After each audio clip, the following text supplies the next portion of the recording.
believe it or not, I have a little bit of money. So, every couple months, the bank sends me a little statement in the mail telling me how broke I am and, how much money, I don't necessarily have. But, the funny thing is that the bank charges me $1 to send me my own statement. They sent me there's a little note at the bottom of the letter said, $1 is charged for this paper note.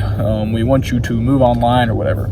And it's just like, I don't have an online bank account. I can't log in on my phone. I don't have an account where I can log in. It's, they send me the statement through my email or, through a text message or whatever. The only way that I have it is, they send it to my address and, they tell me how broke I am.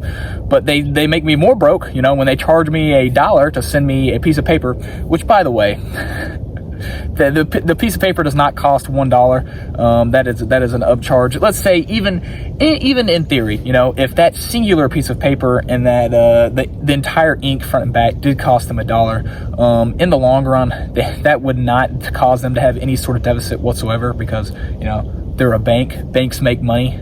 Short of the matter is, in today's world, if you're a bank, it's pretty much guaranteed money.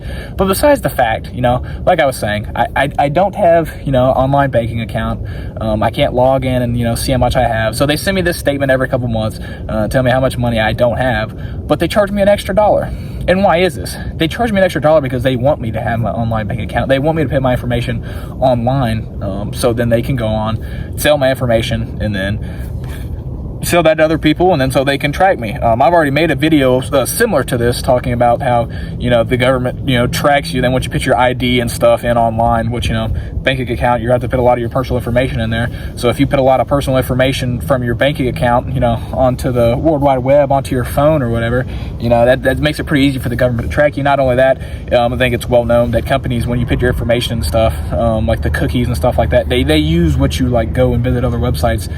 They sell that to other websites so they can better advertise, better suit things towards you.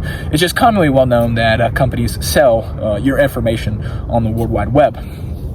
So with that being said, this is not only just bank accounts, this is really just anything. Everything nowadays, it's just a digital push for everything. Your bank account's going to charge you for paper. You pay bills, they're going to charge you for paper.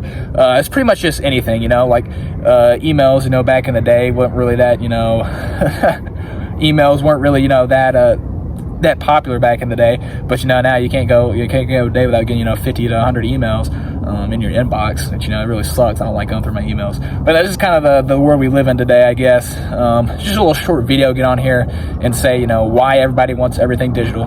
Just because of money. They want your information, they want to go off and sell to other people, and they want to track you on the World Wide Web. So really, it's just everybody's pushing digital because more money in it, and also because you have less freedom in the endeavor. So really just stay informed about this subject of the matter. Try to stand out as long as you can, even if it does make you go broke. I'm sure that $1 a day it's definitely gonna catch up to me eventually. But with that being said, stay safe and stay hydrated.